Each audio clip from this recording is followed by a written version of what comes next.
Well, we need to do something about the leverage problem. Leverage got too high, and we need to find ways of reducing it. One of the ways is to increase bank capital. We need to do something about liquidity. Banks don't have a tough enough requirement about how much liquidity they should hold. We have to do something about the over-the-counter derivative market. We have to do something about the pay schedule in financial firms. We have to make sure that if you don't run that thing so that it increases people incentives to take too much risk. We need to have deferred compensation. We need to do something in the area of housing finance. We have a whole large menu that needs to be put together.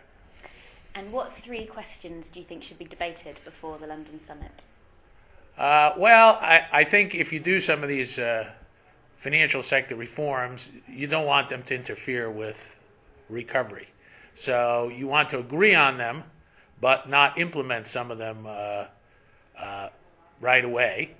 But a second issue you really need to deal with is to make sure that what you do is sufficient. We often hear a lot about some of these reforms, but some of them are very tiny. It makes a big difference, for example, if you increase the minimum risk-weighted capital requirement from 8 to 9% or 8 to 15%.